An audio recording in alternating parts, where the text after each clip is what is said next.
गौर मधुसूदन निमंत्रण में गांधीजी 1925 मसीहा अगस्ट 19 तारिख में ओडिशा आसी अतिथि होते मधुबाबूर जो प्रतिष्ठा होता उत्कल टैनेरी से परिदर्शन करते परवर्ती पर्यायर ओडिशा फेरी संपादित यंग इंडिया रे ओडिशा को आमर दुर्दशा ग्रस्त अवस्था प्रतीक भाव से वर्णना करते।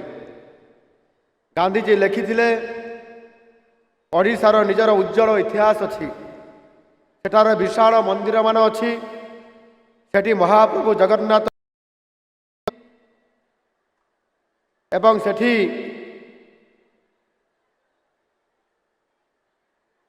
से प्राणी मध्य प्रभेद एवं विचार से प्रभेदाद्य ये विचार से करती नहीं।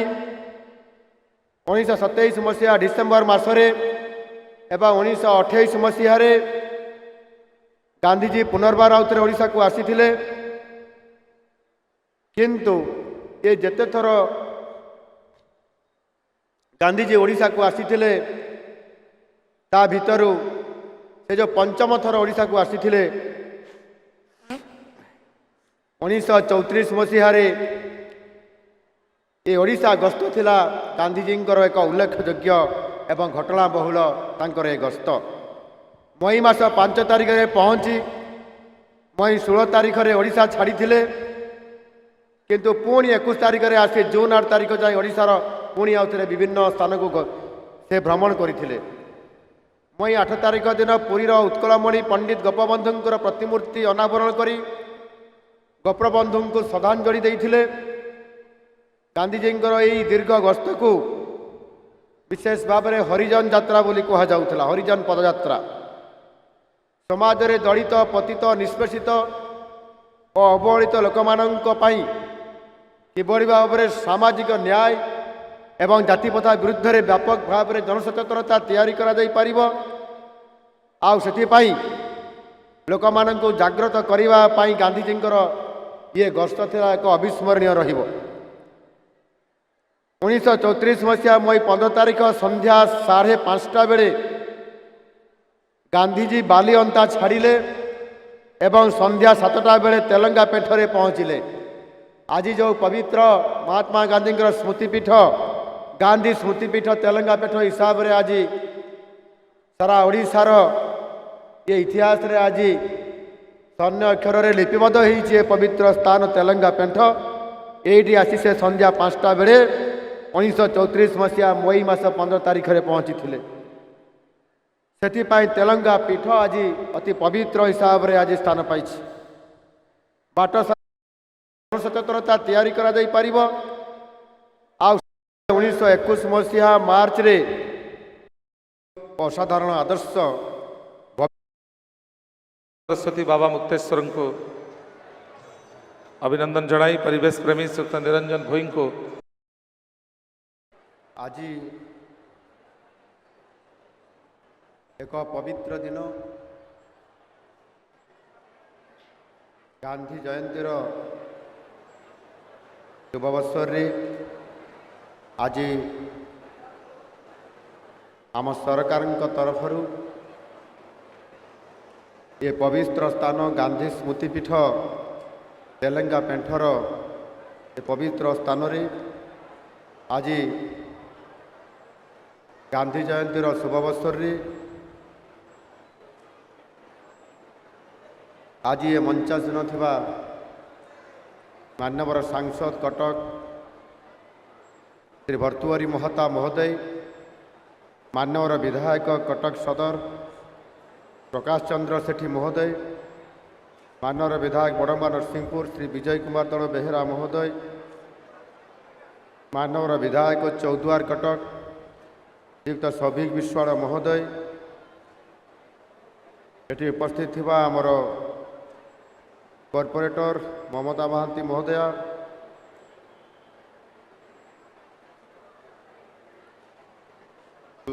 निर्देशक सूचना और लोकसंपर्क विभाग श्रीयुक्त सरोज कुमार सामल, महान कटक जिलापाल दत्तात्रेय भाऊ साहेब सिंधे, एवं एठी उपस्थित थिबा समस्त गांधीप्रेमी सज्जन मंडली भाई और भौणी माने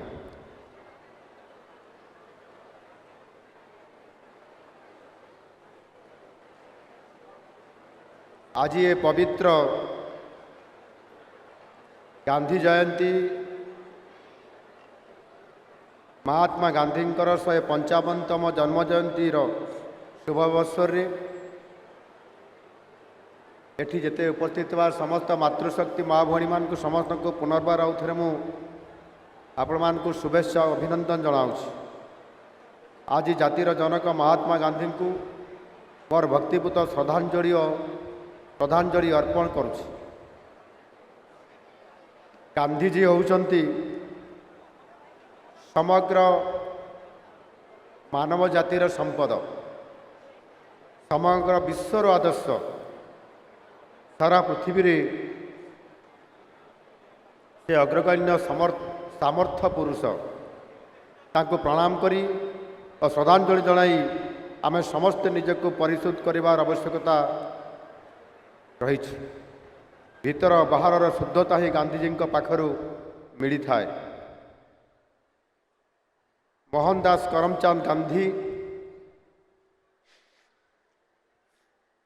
सारा पृथ्वी रे महात्मा गांधी और बापू इत्यादि नाम रे प्रसिद्धि लाभ करिसेंती।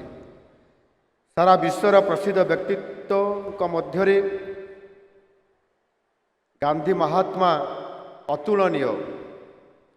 तांकर महिमा मंडित जीवन और असाधारण आदर्श भविष्यतर इतिहास पाई मध्य अर्थपूर्ण उपादान होई रहिछि एवं आगामी जुग जुग को मध्य रहिथिबो।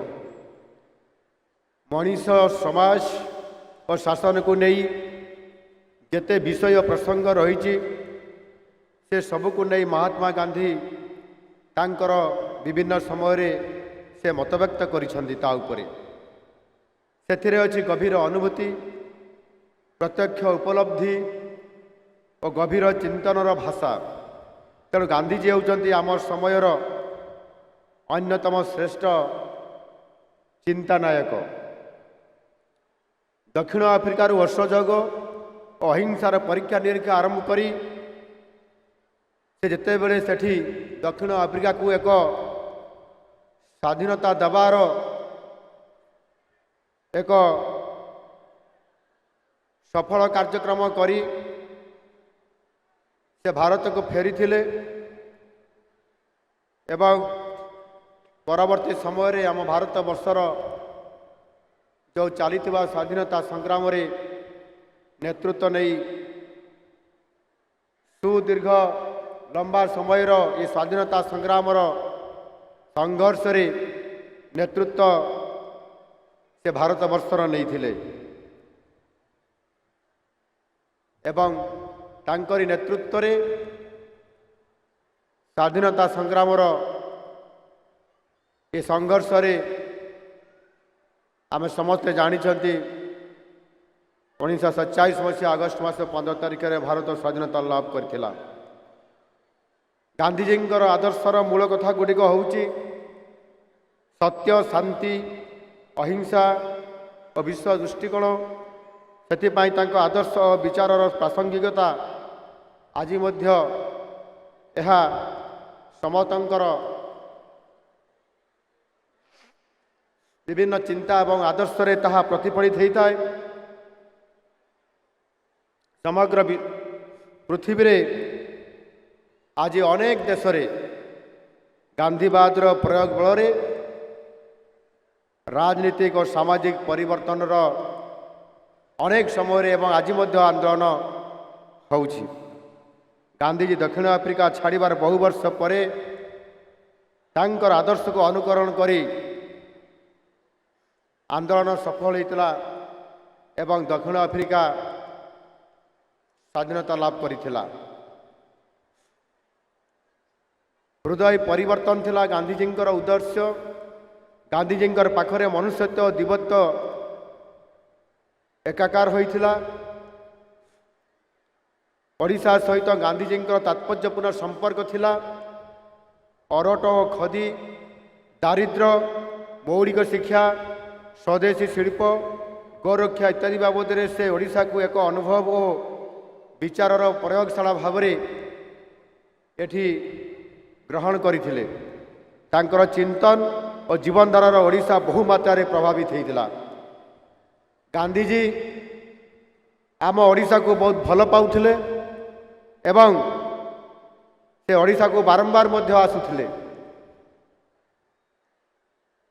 ଓଡ଼ିଶାକୁ ସେ ସମୁଦାୟ 7 ଥର ଆସିଥିଲେ। ପ୍ରଥମେ 1921 ମସିହା ମାର୍ଚ୍ଚରେ ତାଙ୍କର ପ୍ରଥମ ଓଡ଼ିଶା ଆଗମନରେ, ସେହି ମାସ 27 ତାରିଖରେ ଅମୃତ ବଜାର ପତ୍ରିକାରେ ଯେଭଳି ଭାବରେ ପରିବେଷଣ ହୋଇଥିଲା ତାହା ଶୁଣିଲେ ଆମ ସମସ୍ତଙ୍କୁ ଆଶ୍ଚର୍ଯ୍ୟ ଲାଗେ। ସେ ସମ୍ବାଦରେ ଲେଖା ଥିଲା, ମାର୍ଚ୍ଚ 23 ତାରିଖ ହୋଲି ହୋଇଥିଲେ ମଧ୍ୟ ଲୋକମାନେ ଗାନ୍ଧୀର ଆଗମନରେ ଆନନ୍ଦ ଉଲ୍ଲାସର ସହିତ ରଙ୍ଗ ଖେଳିଥିଲେ। କଟକରେ ପହଞ୍ଚିବା ମାତ୍ରେ 72ଟି କୀର୍ତ୍ତନ ମଣ୍ଡଳୀ ସହିତ 10,000ରୁ ଅଧିକ ଲୋକ ତାଙ୍କୁ ଭବ୍ୟ ସ୍ୱାଗତ ଜଣାଇଥିଲେ। ରାସ୍ତାରେ ଦୁଇ ପାର୍ଶ୍ୱରେ ହଜାର ହଜାର ଲୋକ ମହାତ୍ମା ଗାନ୍ଧୀ କି ଜୟ, ମହାତ୍ମା ଗାନ୍ଧୀ କି ଜୟ ଏ ପ୍ରକାରର ନାରା ଦେଇ ତାଙ୍କୁ ସେ ହାତ ଉପରୁ ମା ଭଉଣୀମାନେ ଫୁଲର ବର୍ଷା କରାଇଥିଲେ। ସବୁ ଘରଦ୍ୱାର ସଜା ଯାଇଥିଲା। ଗାନ୍ଧୀଜୀ ଧୋତି ଜାମା ଓ ଟୋପି ପିନ୍ଧିଥିଲେ। କାଠଯୋଡ଼ି ବାଲିରେ ସଭା ସାରି ସେ ପୃଥକ ପୃଥକ ଭାବରେ ସବୁ ବର୍ଗର ଲୋକଙ୍କୁ ସେ ଯେଉଁ ବର୍ଗର ଲୋକମାନେ ଉପସ୍ଥିତ ଥିଲେ ତାଙ୍କୁ ତାଙ୍କ ପାଖରେ ଉପସ୍ଥିତ ରହି ସେ ତାଙ୍କର ବକ୍ତୃତା ପ୍ରଦାନ କରିଥିଲେ।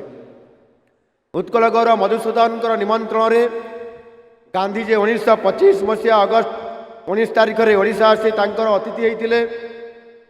ମଧୁବାବୁଙ୍କର ଯେଉଁ ପ୍ରତିଷ୍ଠା ହୋଇଥିବା ଉତ୍କଳ ଟାନେରୀ ସେଠି ସେ ପରିଦର୍ଶନ ମଧ୍ୟ କରିଥିଲେ ଏବଂ ପରବର୍ତ୍ତୀ ପର୍ଯ୍ୟାୟରେ ଓଡ଼ିଶାରେ ଫେରି ତାଙ୍କର ସମ୍ପାଦିତ ୟଙ୍ଗ ଇଣ୍ଡିଆରେ ଓଡ଼ିଶାକୁ ଆମର ଦୁର୍ଦ୍ଦଶାଗ୍ରସ୍ତ ଅବସ୍ଥାରେ ପ୍ରତୀକ ଭାବରେ ସେ ବର୍ଣ୍ଣନା କରିଥିଲେ। ଗାନ୍ଧୀଜୀ ଲେଖିଥିଲେ, ଓଡ଼ିଶାର ନିଜର ଉଜ୍ଜଳ ଇତିହାସ ଅଛି। ସେଠାରେ ବିଶାଳ ମନ୍ଦିରମାନ ଅଛି। ସେଠି ମହାପ୍ରଭୁ ଜଗନ୍ନାଥ ଏବଂ ସେଠି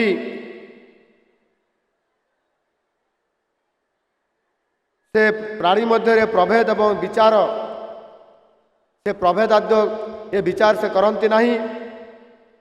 1927 ମସିହା ଡିସେମ୍ବର ମାସରେ ଏବଂ 1928 ମସିହାରେ ଗାନ୍ଧୀଜୀ ପୁନର୍ବାର ଆଉଥରେ ଓଡ଼ିଶାକୁ ଆସିଥିଲେ।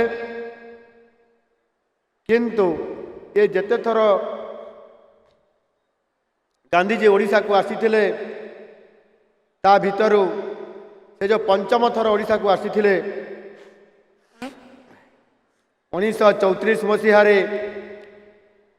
ଏ ଓଡ଼ିଶା ଗସ୍ତ ଥିଲା ଗାନ୍ଧୀଜୀଙ୍କର ଏକ ଉଲ୍ଲେଖଯୋଗ୍ୟ ଏବଂ ଘଟଣାବହୁଳ ତାଙ୍କର ଏ ଗସ୍ତ। ମଇ ମାସ 5 ତାରିଖରେ ପହଞ୍ଚି ମଇ 16 ତାରିଖରେ ଓଡ଼ିଶା ଛାଡ଼ିଥିଲେ। କିନ୍ତୁ ପୁଣି 21 ତାରିଖରେ ଆସି ଜୁନ୍ 8 ତାରିଖ ଯାଏଁ ଓଡ଼ିଶାର ପୁଣି ଆଉଥରେ ବିଭିନ୍ନ ସ୍ଥାନକୁ ସେ ଭ୍ରମଣ କରିଥିଲେ। ମଇ 8 ତାରିଖ ଦିନ ପୁରୀର ଉତ୍କଳମଣି ପଣ୍ଡିତ ଗୋପବନ୍ଧୁଙ୍କର ପ୍ରତିମୂର୍ତ୍ତି ଅନାବରଣ କରି ଗୋପବନ୍ଧୁଙ୍କୁ ଶ୍ରଦ୍ଧାଞ୍ଜଳି ଦେଇଥିଲେ। ଗାନ୍ଧୀଜୀଙ୍କର ଏହି ଦୀର୍ଘ ଗସ୍ତକୁ ବିଶେଷ ଭାବରେ ହରିଜନ ଯାତ୍ରା ବୋଲି କୁହାଯାଉଥିଲା। ହରିଜନ ପଦଯାତ୍ରା ସମାଜରେ ଦଳିତ, ପତିତ, ନିଷ୍ପେଷିତ ଓ ଅବହେଳିତ ଲୋକମାନଙ୍କ ପାଇଁ କିଭଳି ଭାବରେ ସାମାଜିକ ନ୍ୟାୟ ଏବଂ ଜାତିପ୍ରଥା ବିରୁଦ୍ଧରେ ବ୍ୟାପକ ଭାବରେ ଜନସଚେତନତା ତିଆରି କରାଯାଇପାରିବ ଆଉ ସେଥିପାଇଁ ଲୋକମାନଙ୍କୁ ଜାଗ୍ରତ କରିବା ପାଇଁ ଗାନ୍ଧୀଜୀଙ୍କର ଇଏ ଗସ୍ତ ଥିଲା ଏକ ଅବିସ୍ମରଣୀୟ ରହିବ। 1934 ମସିହା ମଇ 15 ତାରିଖ ସନ୍ଧ୍ୟା 5:30 ବେଳେ ଗାନ୍ଧୀଜୀ ବାଲିଅନ୍ତା ଛାଡ଼ିଲେ ଏବଂ ସନ୍ଧ୍ୟା 7ଟା ବେଳେ ତେଲଙ୍ଗା ପେଠରେ ପହଞ୍ଚିଲେ। ଆଜି ଯେଉଁ ପବିତ୍ର ମହାତ୍ମା ଗାନ୍ଧୀଙ୍କର ସ୍ମୃତିପୀଠ ଗାନ୍ଧୀ ସ୍ମୃତିପୀଠ ତେଲଙ୍ଗା ପେଠ ହିସାବରେ ଆଜି ସାରା ଓଡ଼ିଶାର ଏ ଇତିହାସରେ ଆଜି ସ୍ୱର୍ଣ୍ଣ ଅକ୍ଷରରେ ଲିପିବଦ୍ଧ ହୋଇଛି ଏ ପବିତ୍ର ସ୍ଥାନ ତେଲଙ୍ଗା ପେଠ। ଏଇଠି ଆସି ସେ ସନ୍ଧ୍ୟା 5ଟା ବେଳେ 1934 ମସିହା ମଇ ମାସ 15 ତାରିଖରେ ପହଞ୍ଚିଥିଲେ।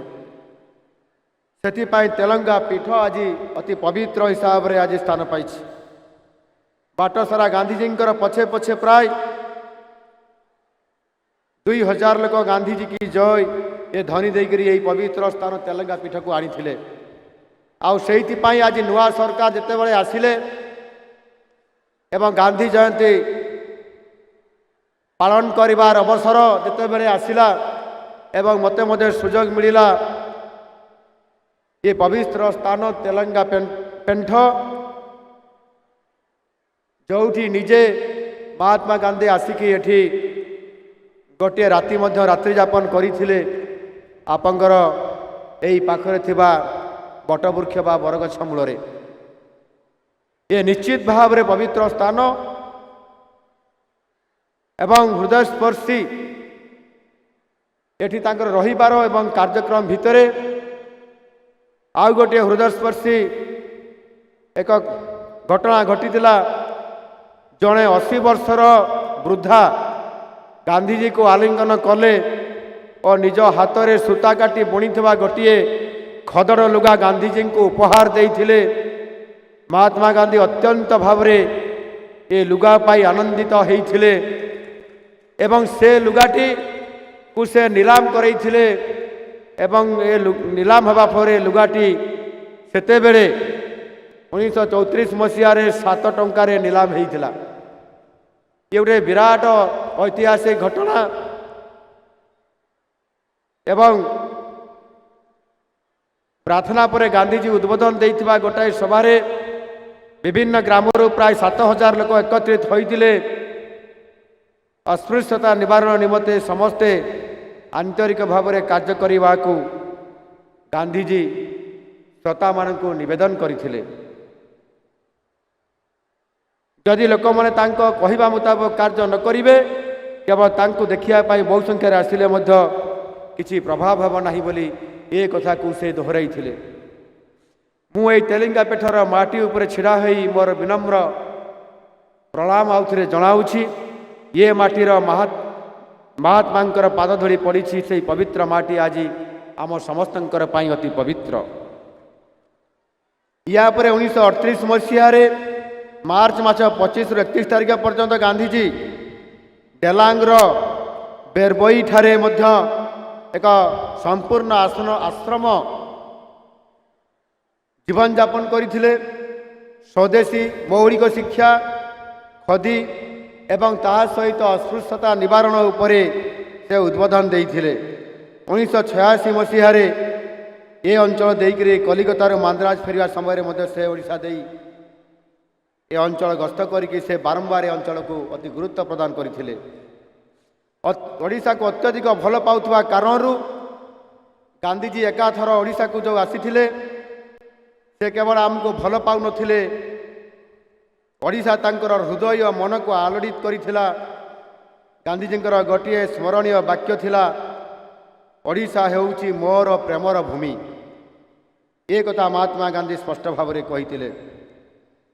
ଗାନ୍ଧିଜୀଙ୍କ ଜୀବନର ଧାରାରେ 3ଟି ବଡ଼ କଥା ପରିଲିଖିତ ହୁଏ।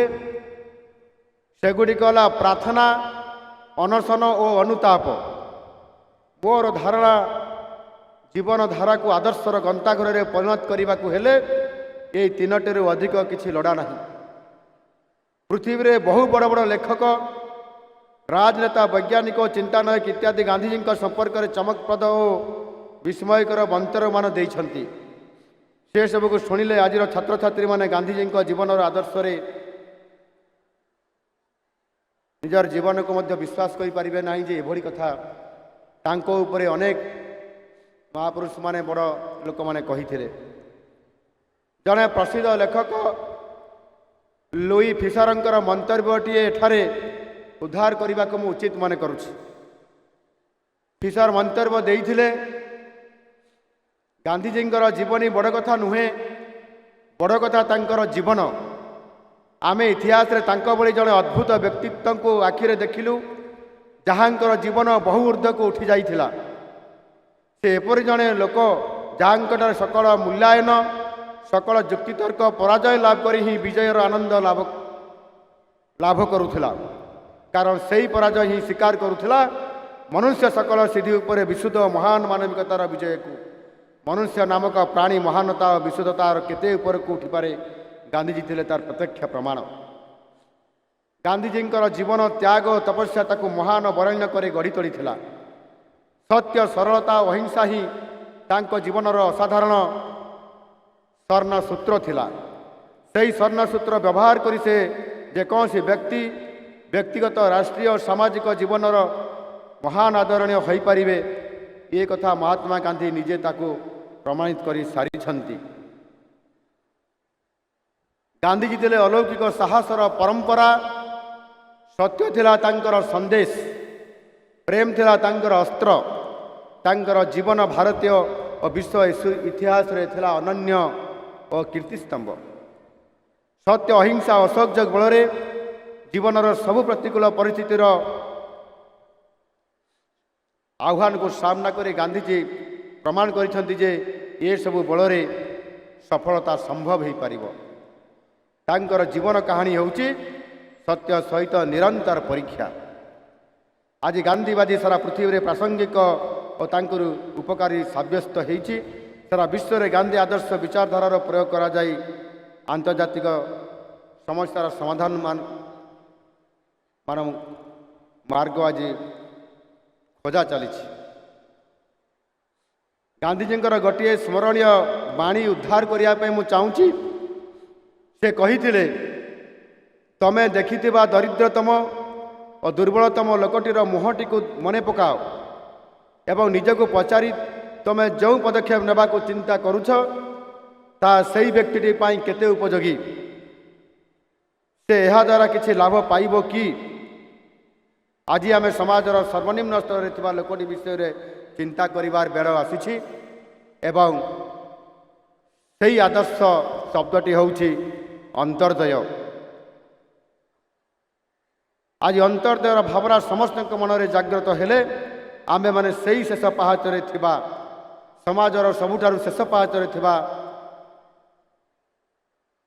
ସେହି ଲୋକମାନଙ୍କର ପାଇଁ କାର୍ଯ୍ୟ କରିବାକୁ ସଂକଳ୍ପବଦ୍ଧ ହେଲେ ହିଁ ମାନବ ଜାତିର ଅଶେଷ ଉନ୍ନତି ହେବା ସହିତ ଜାତିର ପିତା ମହାତ୍ମା ଗାନ୍ଧୀଙ୍କର ପ୍ରତି ତାହା ହେବ ଆମ ସମସ୍ତଙ୍କର ସର୍ବଶ୍ରେଷ୍ଠ ସମ୍ମାନ।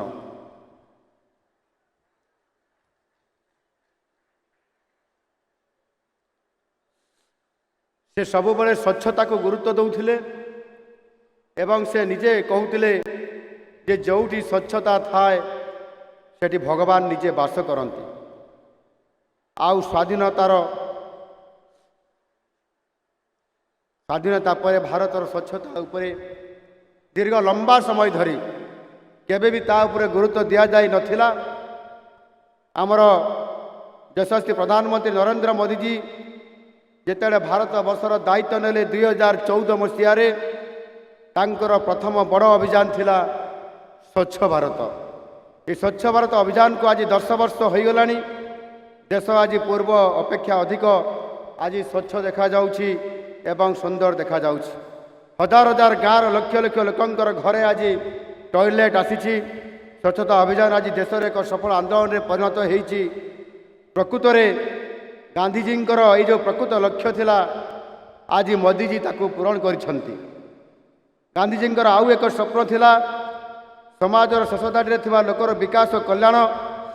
ଆଉ ସେଇଥିପାଇଁ ଆଜି ଆମ ଦେଶର ପ୍ରଧାନମନ୍ତ୍ରୀ ନରେନ୍ଦ୍ର ମୋଦିଜୀ ଆଜି 80 କୋଟି ଲୋକଙ୍କୁ ମାଗଣାରେ ଆଜି ଗରିବ କଲ୍ୟାଣ ଯୋଜନାରେ ଆଜି ରାସନ ଦେଉଛନ୍ତି।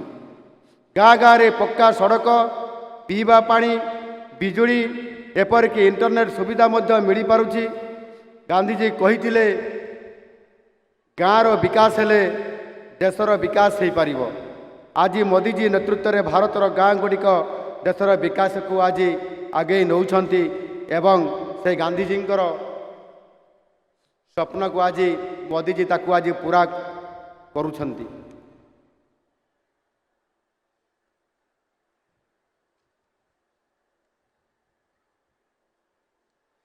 ଗାନ୍ଧିଜୀଙ୍କର ଲକ୍ଷ୍ୟ, ତାଙ୍କର ସ୍ୱପ୍ନ ଓ ତାଙ୍କର ଆଦର୍ଶ ଆଜି ମୋଦିଜୀଙ୍କ ନେତୃତ୍ୱରେ ହିଁ ରୂପାୟନ ହେଉଛି।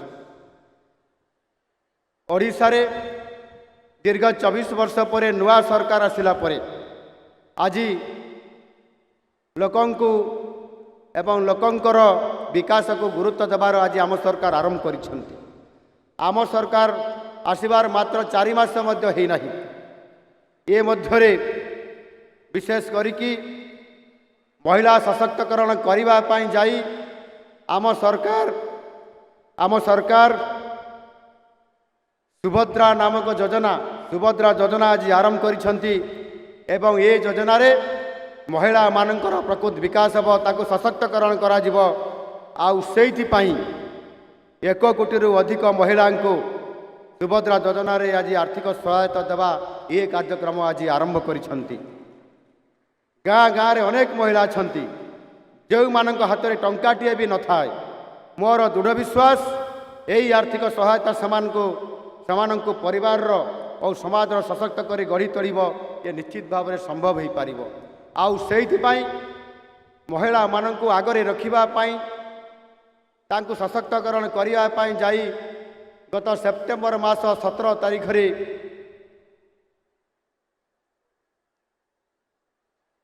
ନିଜେ ମାନନୀୟ ପ୍ରଧାନମନ୍ତ୍ରୀ ଓଡ଼ିଶାକୁ ଆସିଥିଲେ ଏବଂ ସେଇଦିନ ହିଁ ତାଙ୍କର ଜନ୍ମ ଜୟନ୍ତୀ ଥିଲା। ନିଜର ଜନ୍ମଦିନ ସେ ପାଳନ କରନ୍ତି ନିଜର ମାଙ୍କ ପାଖରେ ଗୁଜରାଟରେ, ଅହମ୍ମଦାବାଦରେ। କିନ୍ତୁ ଆମକୁ ଏଥର ପରମ ସୌଭାଗ୍ୟ ମିଳିଥିଲା ଆମ ଓଡ଼ିଶାକୁ, ଯେ ସେ ବାଛିଥିଲେ ଓଡ଼ିଶାରେ ତାଙ୍କର ଜନ୍ମଦିନ ପାଳନ କରିବା ପାଇଁ। ଆଉ ସେଇଥିପାଇଁ ଗତ ସେପ୍ଟେମ୍ବର ମାସରେ ଆସି ଆମ ଓଡ଼ିଶାର ଭୁବନେଶ୍ୱର ଠାରେ ଆସିକି ପହଞ୍ଚିଥିଲେ ଜନ୍ମ ଜୟନ୍ତୀ ପାଳନ କରିବା ପାଇଁ।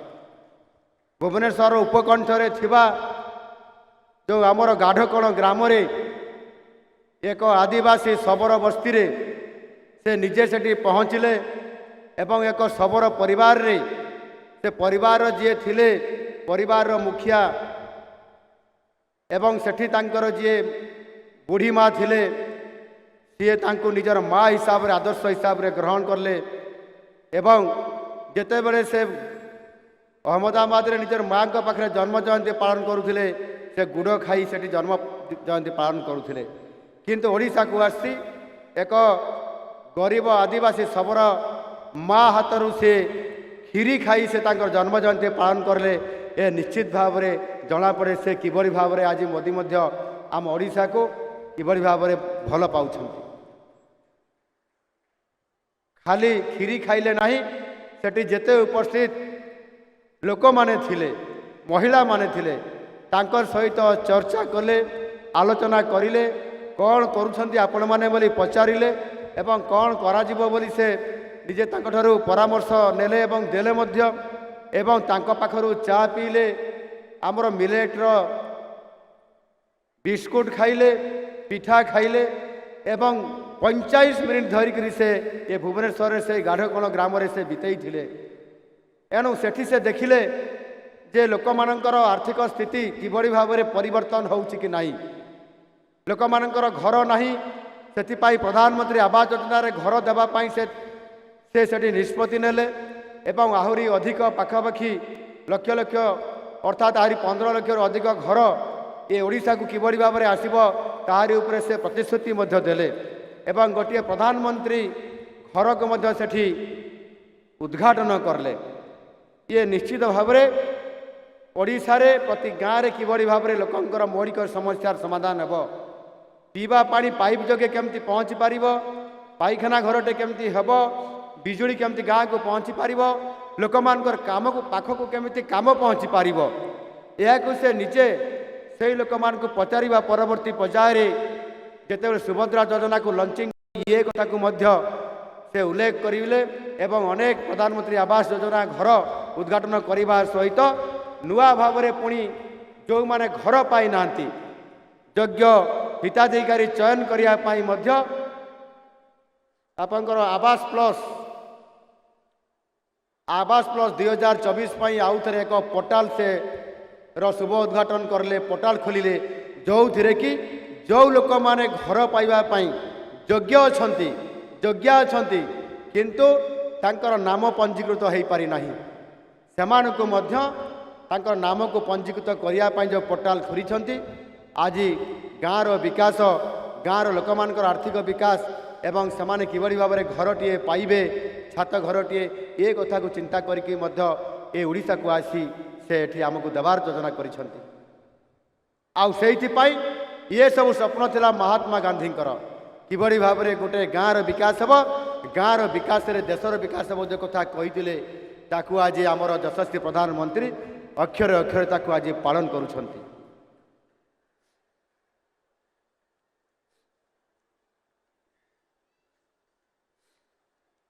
ଆଜି ମଧ୍ୟ ହେଉଛି ଶାସ୍ତ୍ରୀ ଜୟନ୍ତୀ। ଗୋଟିଏ ଦିନରେ ଦୁଇଟି ମହାନ ଏ ଜାତିର ବରପୁତ୍ର ହିସାବରେ ଜନ୍ମ ନେଇଥିବା ମହାତ୍ମା ଗାନ୍ଧୀ ଏବଂ ତାଙ୍କ ସହିତ ଆମ ଭାରତ ବର୍ଷର ଜଣେ ଯଶସ୍ୱୀ ପ୍ରଧାନମନ୍ତ୍ରୀ ଲାଲ ବାହାଦୁର ଶାସ୍ତ୍ରୀଙ୍କର ମଧ୍ୟ ଜନ୍ମ ଜୟନ୍ତୀ ଆଜି ଅଛି। 1904 ଅକ୍ଟୋବର 2 ତାରିଖ ଉତ୍ତରପ୍ରଦେଶରେ ସେ ଜନ୍ମଗ୍ରହଣ କରିଥିଲେ ଏବଂ ଭାରତ ବର୍ଷର ପ୍ରଧାନମନ୍ତ୍ରୀ ଦାୟିତ୍ୱ ନେଲା ପରେ ଭାରତ ବର୍ଷର ଅନେକ ଗୁରୁତ୍ୱପୂର୍ଣ୍ଣ ପଦକ୍ଷେପ ସେ ନେଇଥିଲେ। ତାଙ୍କର ସ୍ଲୋଗାନ ଥିଲା ଜୟ ଯବାନ ଜୟ କିଷାନ, ଜୟ ଯବାନ ଜୟ କିଷାନ। ଜୟ ଯବାନ ଅର୍ଥାତ୍ ଯବାନମାନଙ୍କୁ ସେ ଶକ୍ତିଶାଳୀ କରିବା ପାଇଁ ତାଙ୍କୁ ସ୍ଲୋଗାନ ଦେଇଥିଲେ, ତାଙ୍କୁ ଉତ୍ସାହିତ କରିବା ପାଇଁ, ତାଙ୍କୁ ପ୍ରେରଣା ଦେବା ପାଇଁ।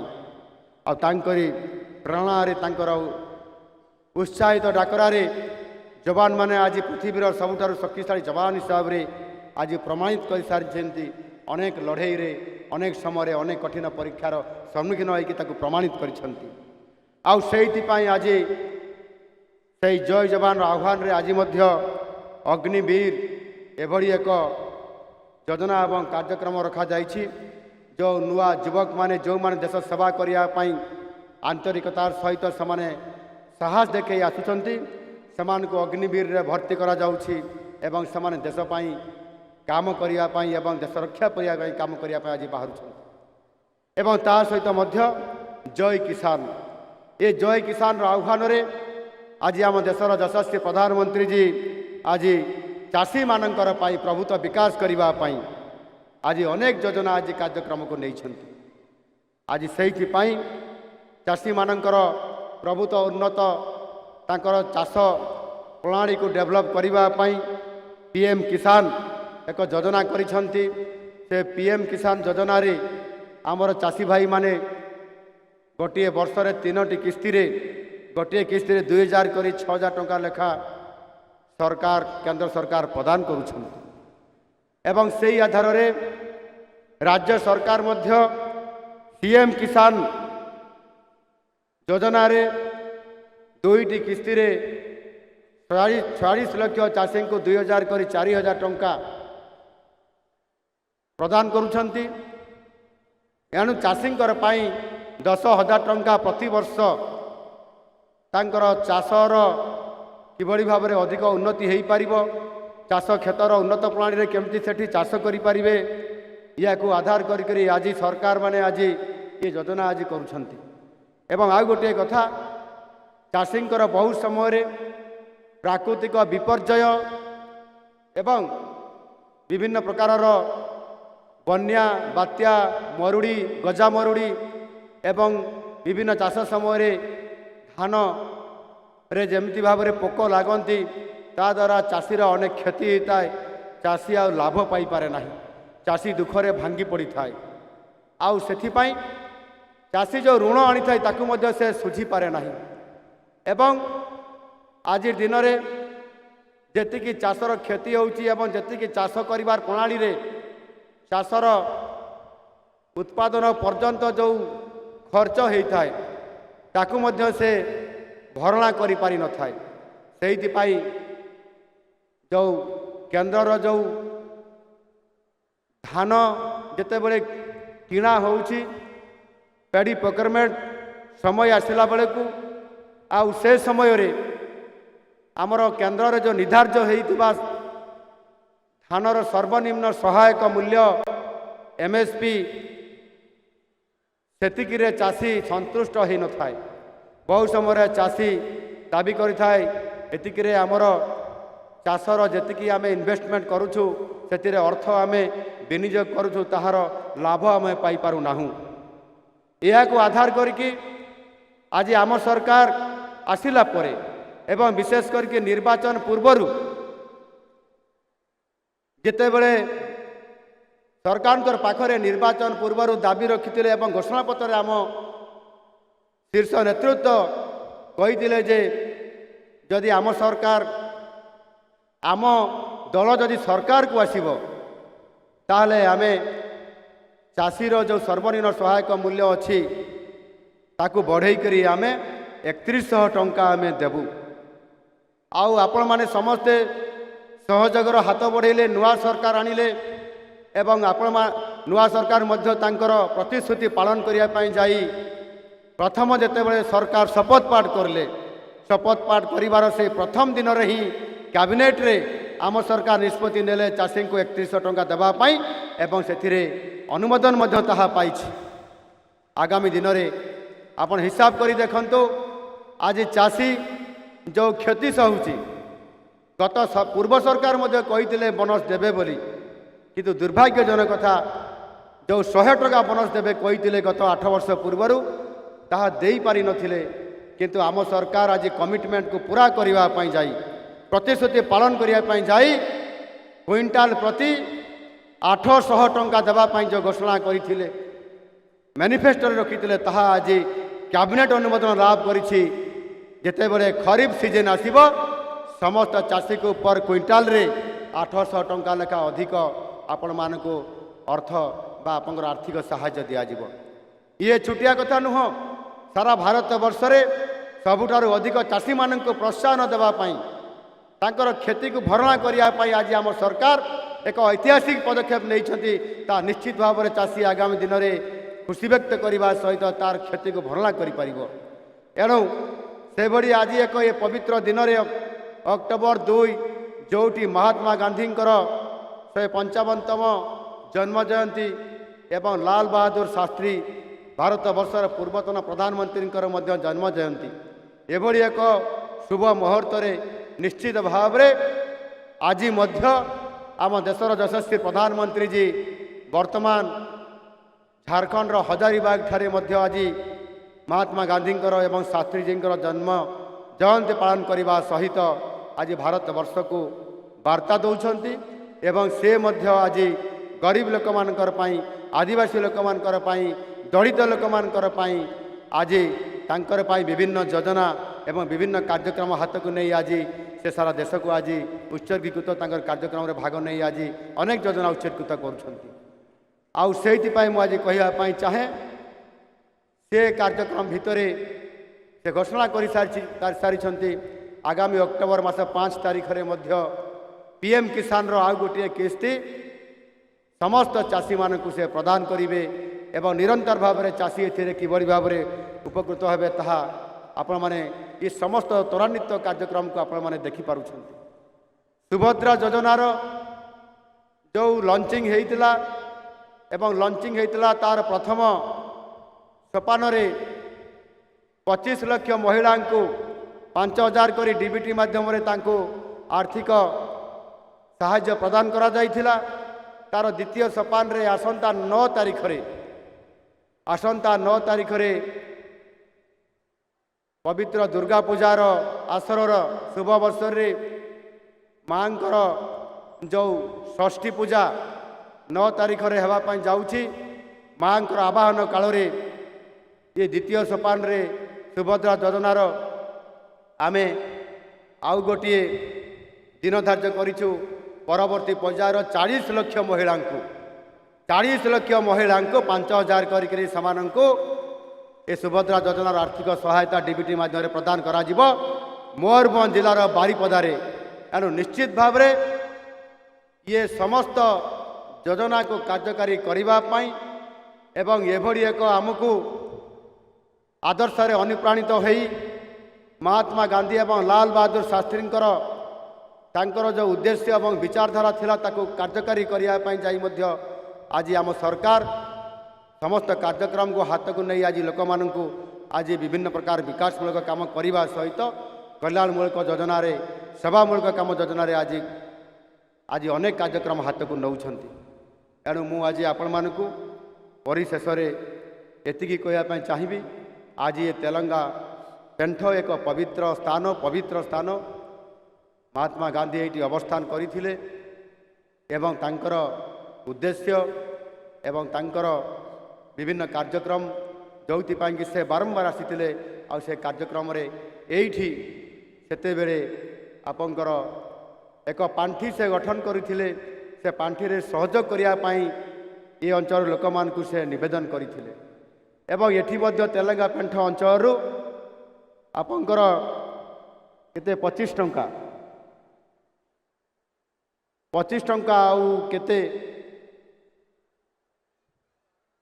25 टंका 12 ना एठी मुद्रा आकार रे अर्थ तांको संग्रह करी तांको दिया जाइथिला एवं जे जो 80 वर्षर वृद्धा महिला जो लुगा प्रदान करथिले सेटा मध्य नीलाम 7 टंका रे एठी से पांठी रे पैसा मध्य जाइथिला ये छुटिया कथा नुह 1934 मसीहा रे 25 टंका तेलंगा पेंठ अंचल समस्त आमर एठिकार लोक माने सेते बेले प्रधान्य व्यक्ति हिसाब से साहाय्य करथिले महात्मा गांधी को भारत वर्षर स्वाधीनता संग्राम रे से अर्थ व्यवहार होता खर्च होता एणु ये महान पवित्र स्थान आज आम समस्त आहरी अति पवित्र हो जाइए आज मत आज प्रथम थर करी ए नुआ सरकार आसबार आज मत सुजोग मिलला ये पवित्र स्थान रे आसिकी एठी गांधी स्मृतिपीठ रे आसिकी महात्मा गांधी को श्रद्धांजलि अर्पण करने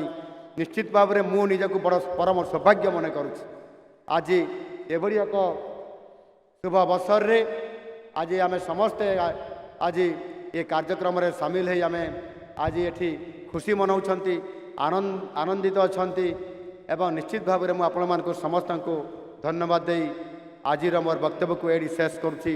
धन्यवाद। भारत माता की जय। वंदे उत्कल जननी। जय हिंद।